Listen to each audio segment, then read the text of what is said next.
Jesus Cristo. Hoje nós seguimos aqui na exposição da carta aos Efésios. Então hoje o capítulo 3, versículo 14. Vamos partir da onde paramos na semana passada.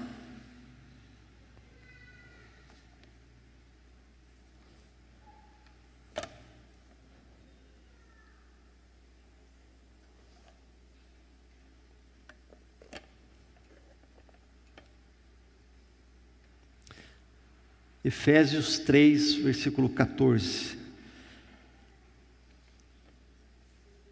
Diz assim a palavra de Deus: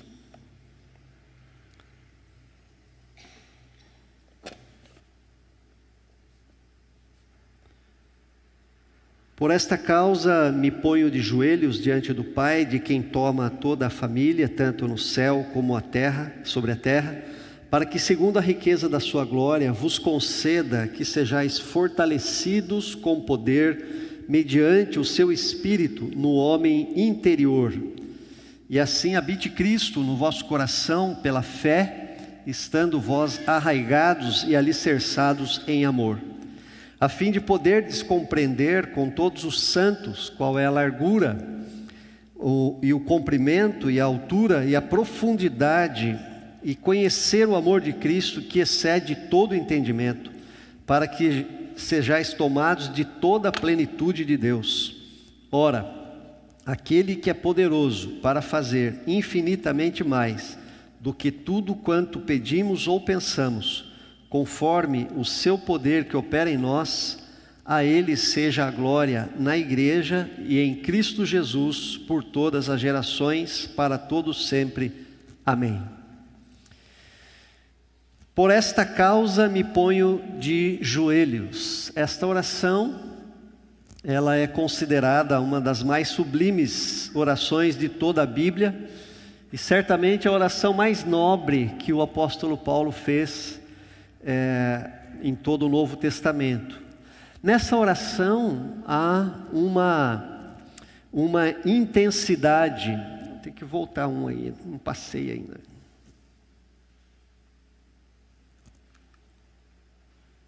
Tudo bem. Por esta causa, então, me ponho de joelhos. Há uma intensidade na oração de Paulo, há um clamor, há uma profundidade, há um desejo ardente no coração de Paulo, para que os seus filhos na fé, que moravam em Éfeso, vivam uma vida com Jesus de uma maneira intensa, vivessem uma vida intensa e feliz com Jesus. Era para que os efésios pudessem compreender a obra reconciliadora de Cristo, compreender plenamente essa obra, e que eles experimentassem as gloriosas riquezas que Deus tem para dar aos seus filhos e filhas. Eu confesso, queridos, que a preocupação de Paulo era pertinente, porque depois no Apocalipse, quando o anjo escreve a carta à igreja de Éfeso, e ele diz das qualidades daquela igreja, ele tem contudo uma observação: que eles perderam o primeiro amor. Eles perderam esse fervor espiritual. Paulo acho que já previa isso, e ele diz: olha, eu estou orando de joelhos por vocês, para que vocês vivam na plenitude de Deus. E o mais perigoso hoje em dia para nós também é exatamente isso. O mais sutil, mais ardiloso e silencioso inimigo da nossa alma é aquilo que nós podemos chamar de acomodação espiritual. A acomodação espiritual, ela é devagar, ela é lenta, ela é quase invisível, ela é silenciosa, mas ela nos deixa totalmente fracos, vendidos, desanimados e principalmente estéreis. Tudo o que o diabo quer, ele não quer impedir você de ser um crente, mas ele quer que a sua fé seja estéril, que você se acomode, que você se torne frio, porque você não leva mais gente com você para o céu, você não põe a mão no inferno e retira as pessoas de lá. Eu tenho dito que o maior inimigo do Evangelho hoje não é o diabo, mas é o conforto que a vida oferece e que arrefece o nosso coração diante da sublimidade, da grandeza, do comprimento, da altura, da profundidade, da largura do amor de Cristo. Por isso, esta é, ou deve ser também a sua oração: jamais se contente com o seu estado espiritual, sabendo que sempre você pode subir mais, sabendo que você sempre pode aproximar-se mais, encher-se mais, experimentar mais de Cristo. A Bíblia diz: e não vos embriagueis com o vinho no qual há dissolução, mas enchei-vos do Espírito. Cabe a nós encher-nos do Espírito. E a primeira oração que Paulo faz então é essa: sejam fortes espiritualmente. Está no versículo 16 e 17. Eu me ponho de joelhos para que, segundo a riqueza da sua glória, vos conceda que sejais fortalecidos com poder, mediante o seu Espírito no homem interior, e assim habite Cristo no vosso coração pela fé. Paulo está intercedendo pelos efésios para que Deus os fortaleça espiritualmente. Eu me ponho de joelhos, Paulo está dizendo, diante de Deus, para que vocês sejam fortalecidos com poder, mediante o Espírito Santo. Queridos, o Espírito Santo age no homem interior, ou seja, em nossa alma. Então, buscar o fortalecimento espiritual deve ser uma prioridade em nossa vida, porque parte do nosso sofrimento se deve à nossa fraqueza espiritual. Parte dos nossos pecados se deve à nossa fraqueza espiritual. Parte dos nossos problemas se devem à nossa fraqueza espiritual. Grande parte da nossa insatisfação, eu diria talvez a maior parte, quase a totalidade da nossa insatisfação emocional ou espiritual, vem exatamente de nós não alimentarmos o nosso homem interior, o nosso espírito, a nossa conexão com Deus, a nossa parte, a parte do ser humano que se conecta com o Criador. Nós podemos estar saciados de tudo aqui na terra, supridos, mas se estamos vazios espiritualmente, nada nos satisfaz, nada nos preenche. Ao passo que o contrário disso também é verdadeiro. Quando nós estamos fortalecidos espiritualmente, até podemos passar por privações e provações, mas a nossa alma continua fortalecida, encorajada e principalmente em serenidade, em paz, em tranquilidade. Porque eu sei, nós sabemos em quem temos crido. Deus habita e Deus opera em nosso homem interior. O nosso interior, ele pode ouvir, ele pode provar e ele pode sentir Deus. Porque é a parte do ser humano que nos conecta com Deus. Por isso, quando o nosso homem interior, ou o nosso interior está fortalecido pelo poder de Deus, nós somos vitoriosos, nada nos detém, nós seguimos em frente, nós não paramos, nós temos coragem, nós enfrentamos a situação. E queridos, esta força espiritual, ela está à nossa disposição. Ela se baseia na riqueza da glória de Deus, e a glória de Deus, ela é muito rica, ela tem muita coisa para dar. A glória de Deus é excelsa, sublime, completa, e ela é acessível por meio da oração. Nós estamos falando em plenitude de Deus. Nós estamos falando em sermos cheios de Deus. E nós podemos ser fortalecidos pelo poder do Espírito Santo mediante a oração. Deus já decretou as bênçãos espirituais nas regiões celestiais por meio de Cristo Jesus. Jesus abriu o baú do céu Todas as bênçãos de Deus estão à nossa disposição. E nós nos contentamos com migalhas. O que ativa essas bênçãos de Deus é a nossa devoção, a nossa intimidade com o Pai, é o nosso descobrir dos pensamentos de Deus, de tudo aquilo que Ele tem para nós, da direção, da luz. Deus tem um baú lá com todos os nomes de bênçãos, e cada um tem um nome, é Fernando, é Zé Maria. Nós acessamos essas bênçãos que já foram compradas, foram pagas por Cristo, através da oração. Então nós devemos orar uns pelos outros e pedir que o poder de Deus nos fortaleça, que Cristo habite em nosso coração, que Ele nos socorra, nos encha, nos ilumine, nos levante, nos restaure, nos cure. Devemos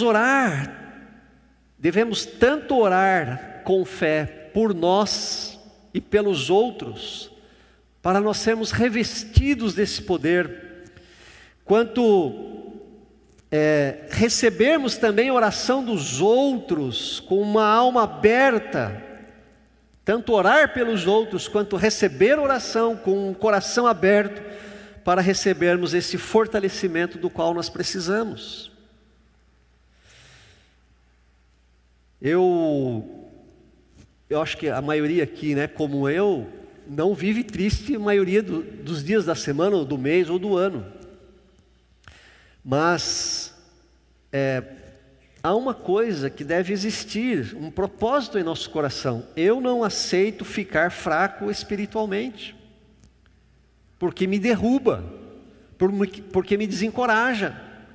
Então eu luto com Deus como Jacó, para que Ele me preencha do seu poder.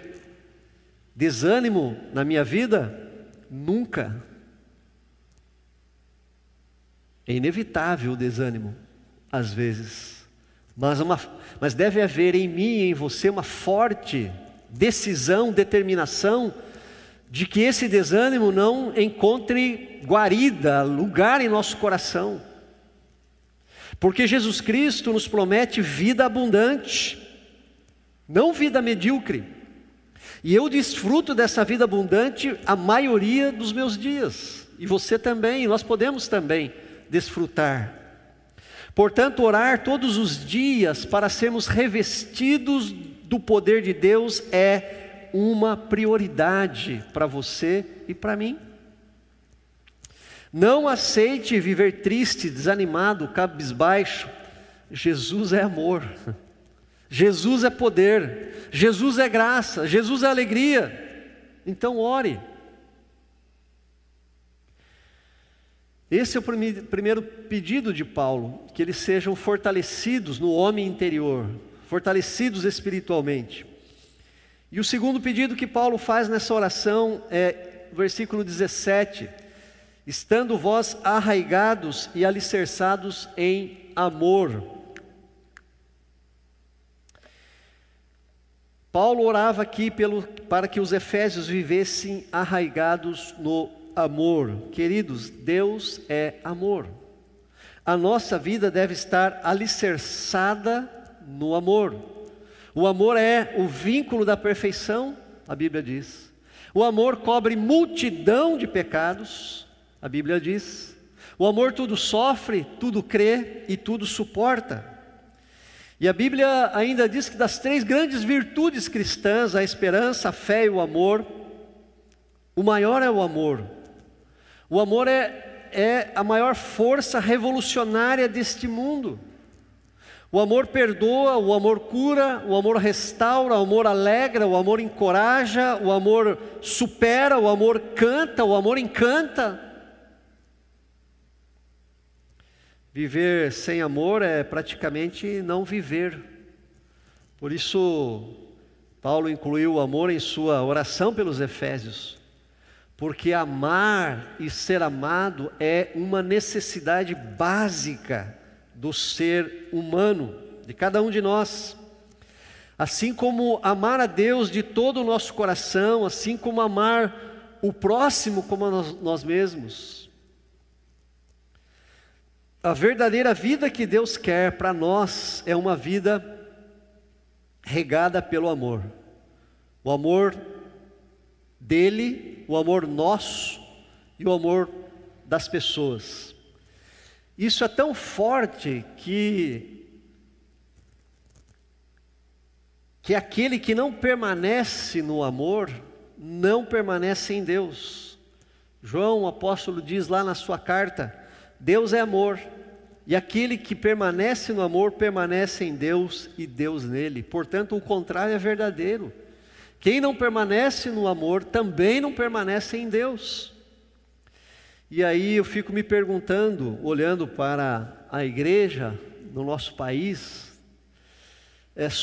eu fico me perguntando sobre uma classe de cristãos marrentos, cristãos bravos, parecendo gaúchos de Passo Fundo. Não sei se você conhece a música do Teixeirinha, mas se alguém me pisar no pala, o meu revólver fala e o bochincho está feito. Gaúcho de Passo Fundo não dobra a esquina quando vê o perigo. Não sou nervoso e nem carrego medo, eu me criei sem conhecer remédio. Eu meto os peitos em qualquer fandango, mas quando eu me zango até derrubo o prédio. Eu sou gaúcho e se me agride, eu tundo. Eu tundo. Sou de Passo Fundo, do Planalto Médio. Existe uma cultura da guerra em nossos dias que não tem nada a ver com Cristo.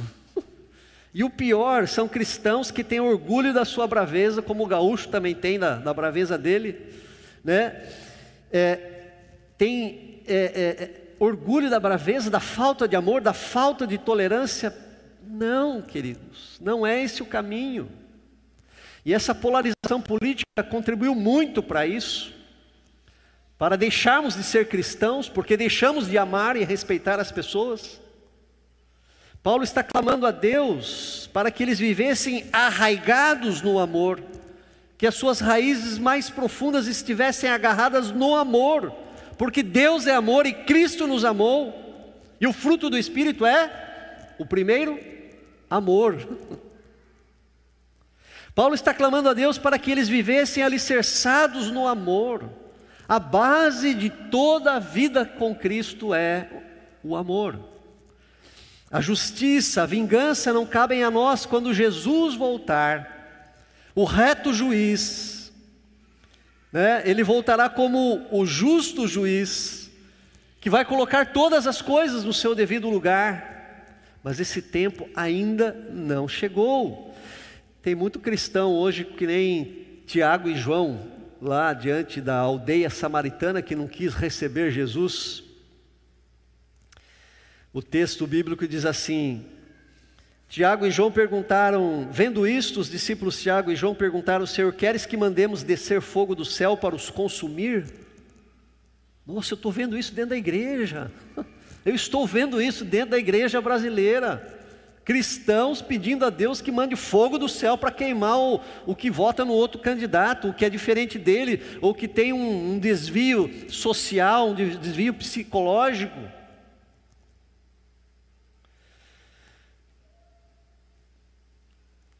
Jesus, porém, voltando-se, os repreendeu e disse: Vós não sabeis de que espírito sois, pois o Filho do Homem não veio para destruir as almas dos homens, mas para salvá-las. Jesus está dizendo para Tiago e João: vocês não entenderam nada ainda. A política do meu reino é outra, a filosofia minha é outra, a teologia prática da minha vida é amar, é perdoar, é restaurar e não acabar de empurrar para o buraco, e não acabar de matar aqueles que já estão mortos em seus delitos e pecados. Esta, queridos, deve ser a nossa oração. Pai, me ajude a viver arraigado e alicerçado no amor. A figura da agricultura e da engenharia aqui, né? Arraigados e alicerçados no amor. O amor precisa ser a minha base, Senhor, me ajude. Ajude os meus filhos a viverem agarrados e alicerçados no amor. Pai, ajude meu colega de trabalho, o meu vizinho, viver arraigado e alicerçado no amor. Essa deve ser a nossa oração. Muitas vezes a gente ora: Deus me abençoa, que eu consiga comprar um carro, que eu consiga vender a casa, que eu faça isso. Mas a gente não ora: Senhor, me ajude a viver arraigado no amor.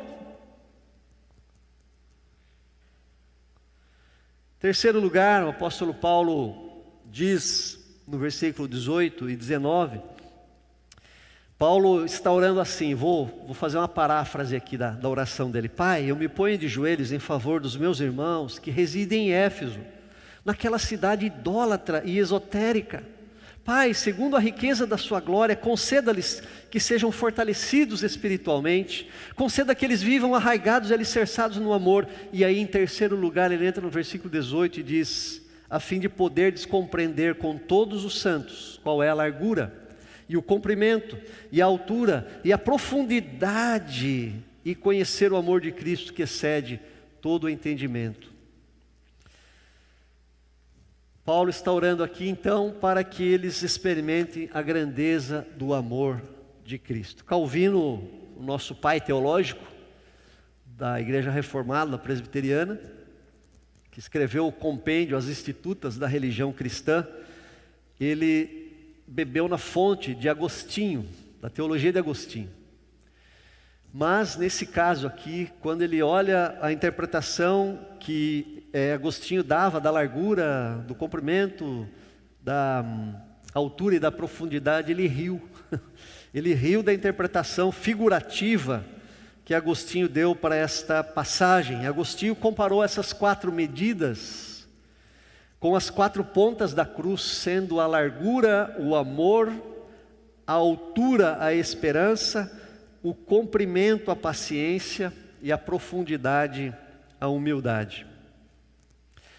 Para Calvino, quem conhecer o amor de Cristo verdadeiramente e perfeitamente é, em todos os aspectos, um homem sábio. Ele está falando, para Calvino, essas 4 figuras aí, de medidas, representam a grandiosa sabedoria de Deus, porque esse amor contém todos os aspectos da sabedoria. Ou de outra maneira, talvez você possa entender, ou a gente encontra aí aquilo que cabe no nosso coração, nessas palavras do apóstolo Paulo. Ele não está sendo explícito o que é largura, o que é altura, mas talvez você possa entender que a largura desse amor abrange a totalidade da humanidade. A largura, ele é largo, ele é extenso. Toda raça, tribo, língua, povo e nação, qualquer classe social, racial, intelectual. O comprimento desse amor como sendo tão grande que atinge todos os tempos, todas as épocas, passado, presente e o futuro, ou seja, a eternidade desse amor no comprimento. A altura desse amor, ou seja, ele veio dos céus, onde Deus habita, dos mais altos céus, do terceiro céu. Ele é alto. E a profundidade desse imenso amor que desceu, que tabernaculou conosco, essa encarnação de Jesus. Todas essas são figuras, imagens figurativas da largura, do comprimento, da altura e da profundidade do amor de Cristo, que na realidade Paulo quer dizer, ele está dizendo assim: olha, o amor de Cristo, ele é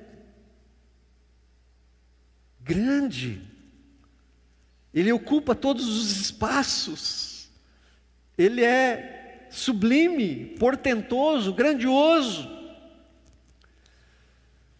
Mas o que significa compreender o amor de Cristo em todas as suas dimensões, que é a oração de Paulo? É interessante que essa palavra compreender, prehender, significa prender, significa segurar. Então, compreender o amor de Cristo significa tomar, ou pegar, ou se apossar, ou abraçar, ou prender e agarrar esse amor para si. Então o que Paulo está dizendo, que a compreensão não é algo intelectual, não é apenas entender no plano mental, mas também assimilar esse amor no plano pessoal, porque uma pessoa pode entender um conceito sem tomá-lo para a sua vida. Martin Lloyd-Jones, que foi pastor por muitos anos na capela de Westminster, da onde veio o nosso catecismo, a nossa confissão de fé, morreu no século passado, 1900 e não lembro o ano da morte dele, mas ele era um avivado teólogo e um avivado pregador inglês, anglicano, e ele disse em seu livro As Insondáveis Riquezas de Cristo, preste atenção, muitos cristãos se põem a buscar conhecimento. O presbiteriano, eu vou falar de novo, porque a gente se põe a buscar conhecimento, graças a Deus. Eu vou arrumar essa frase aqui, para pegar bem direto em nós. Muitos presbiterianos se põem a buscar conhecimento. Então o diabo entra e transforma isso numa coisa puramente intelectual. O resultado é que eles têm cabeça repletas de conhecimento e doutrina, mas seus corações são frios e duros como pedras. O verdadeiro conhecimento cristão é conhecimento de uma pessoa. E porque é conhecimento de uma pessoa, leva ao amor, porque Ele, essa pessoa, Cristo, é amor. Isso é compreender, ou seja, é prender, é agarrar a grandeza do amor de Cristo que excede todo o entendimento. Ele é sublime, alto, muito alto, além do que a razão pode alcançar. Não é uma questão puramente intelectual, mas vivencial. Nós podemos passar 40 anos aprendendo sobre o amor e não viver o amor. Por isso Paulo, em 1 Coríntios 8, ele diz: se alguém julga saber alguma coisa, com efeito não aprendeu ainda como convém saber. Vou repetir. Se alguém, 1 Coríntios 8, se alguém julga saber alguma coisa, com efeito não aprendeu ainda como convém saber. O saber ensoberbece, mas o amor edifica. Tem pessoas que são especialistas em pegar uma vírgula fora do texto, do contexto bíblico, mas a sua mão é a mão de Tiranossauro Rex. Não chega no seu vizinho nunca. Aquele lá de que serve o conhecimento? Sem amor?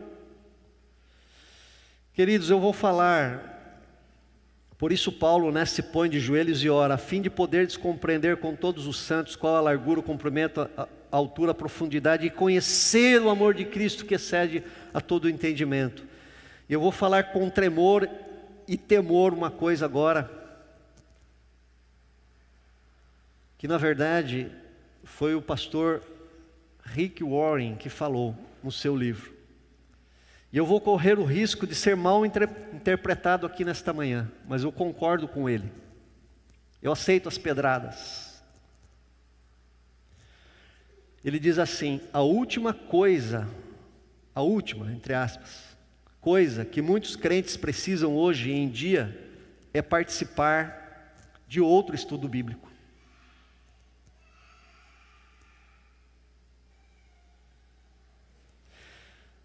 A última coisa, entre aspas, última, que muitos crentes precisam hoje em dia é participar de outro estudo bíblico.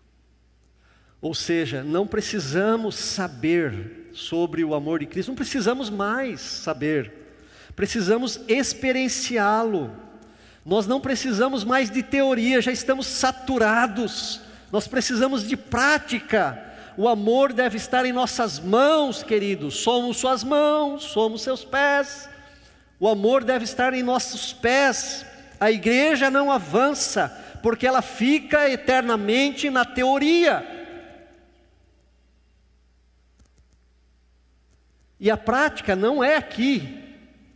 A prática é lá onde você vive. Não tem uma pessoa aí do seu lado hoje, porque você não está amando o suficiente para resgatá-la para Cristo. Então a oração de Paulo é: experimentem a grandeza, e esse experimentar é experienciar, né? É viver, é encarnar, compreender, prender, e não aqui, ficar aqui. Em quarto lugar, Paulo continua a sua oração, e eu vou repetir aqui nas minhas palavras: Pai, eu me ponho de joelhos em favor de meus irmãos que residem em Éfeso. Pai, segundo a riqueza da sua glória, conceda-lhes que sejam fortalecidos com poder, conceda que eles vivam arraigados e alicerçados no amor, para que experimentem a grandeza do amor de Cristo, e também, finalmente, versículo 19, para que sejam tomados de toda a plenitude de Deus. Toda a oração de Paulo a favor dos efésios é para que eles sejam completamente cheios de Deus, que eles e nós sejamos tomados da plenitude de Deus, que Deus esteja presente em cada célula, em cada membro, em cada área da vida, que tudo seja tragado pelo domínio de Deus, pela sua presença, pelo seu domínio. Queridos, Deus não pode ser chamado apenas quando nós necessitamos. Deus precisa ocupar todos os espaços da nossa vida.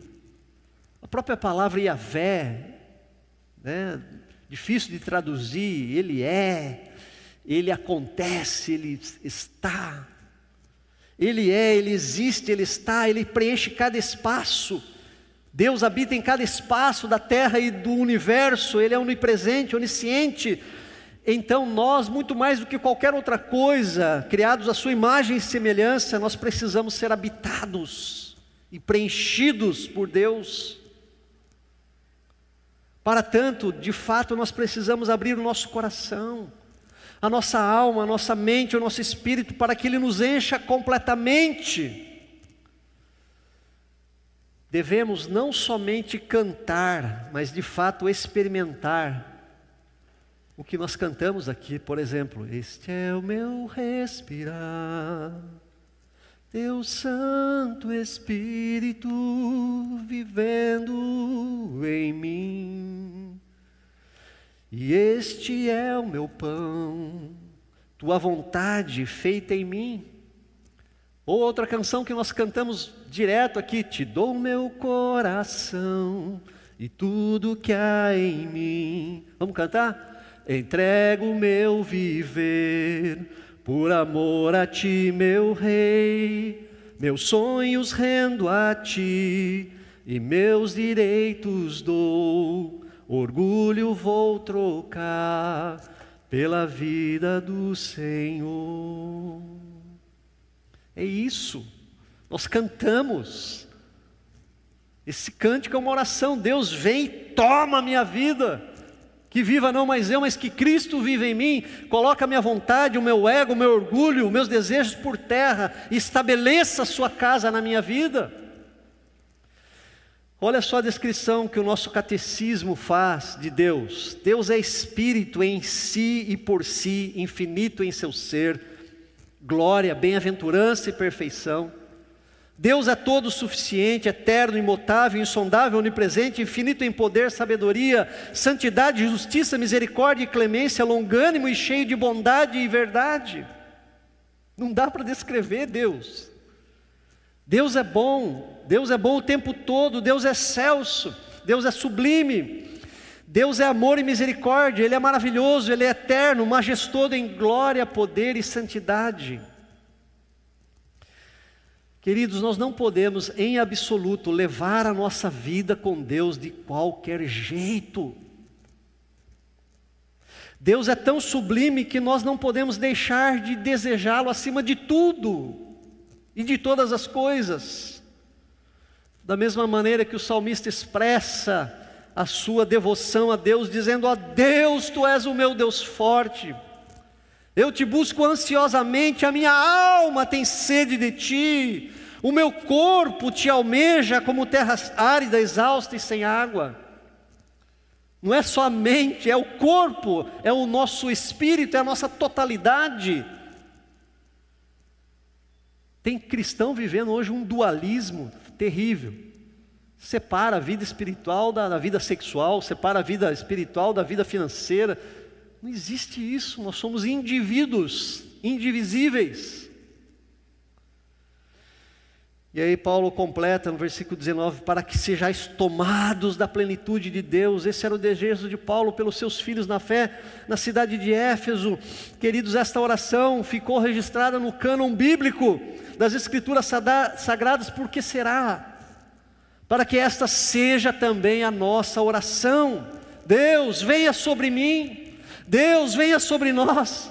Venha sobre os nossos filhos, invada o nosso coração, varra tudo o que precisa ser varrido, tire tudo o que precisa ser tirado, limpe o que precisa ser limpo, queime os falsos deuses que ainda resistem em se alojar em nosso coração. A nossa oração hoje deve ser: eu quero, ó Deus, eu quero ser tomado da sua plenitude. Não me permita viver uma vida cristã medíocre, mesquinha, miserável. Faz com que do meu interior fluam rios de água viva. Como diz mais um cântico: sonda-me, ó Deus, Senhor, e me conhece. Quebranta o meu coração, transforma-me conforme a tua palavra e enche-me até que em mim se ache só a ti. Ah, queridos, quando eu vejo essa oração nas Escrituras, o meu coração inflama, e o meu coração chora. O quanto nós estamos distantes disso. Ah, como eu sonho com um verdadeiro avivamento sobre mim, sobre vocês, sobre a igreja de Deus. O Evangelho é muito mais do que nós temos vivido. E a nossa oração deve ser a mesma do nosso hino: gotas nós já temos, mas pedimos chuvas. Você quer se contentar ainda com gotas? Não, querido, eu não me contento. E eu tenho buscado. Finalmente Paulo diz: ora, aquele que é poderoso para fazer infinitamente mais do que tudo quanto pedimos ou pensamos, conforme o seu poder que opera em nós, a ele seja a glória na igreja eternamente. Amém. Paulo encerra o seu texto com uma doxologia, com essa glorificação final, dizendo mais ou menos o seguinte: ora, pois, acaso vocês não sabem que Deus é poderoso para fazer infinitamente mais do que tudo quanto pedimos ou pensamos? Vocês estão achando que a minha oração é fervorosa? Vocês estão achando que a minha oração é sublime? Muito alto? Estou pedindo muito? Não, porque Ele pode fazer infinitamente mais, até mesmo do que eu estou pedindo e até mesmo do que vocês pensam. E aí, queridos, nós precisamos olhar para dentro de nós mesmos. Que vida espiritual estamos levando?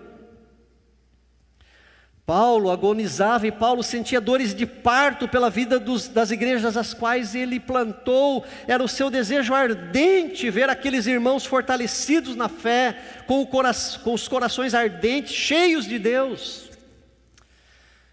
Então, nesta manhã, não se permita viver sem entusiasmo. As pessoas olham para você e te admiram pelo seu entusiasmo, pela sua energia, vamos pôr entre aspas, né? Eu não gosto da palavra, energia espiritual. Entusiasmo mais do que alegria é estar cheio de Deus, tendo experimentado a largura, o comprimento, a altura e a profundidade do amor de Cristo. Eu digo que é impossível vivermos tristes. É impossível vivermos numa passividade como se nada estivesse acontecendo ao nosso redor. É impossível vivermos uma frieza espiritual. É impossível nós não brilharmos como uma luz e não salgarmos como um sal. É impossível.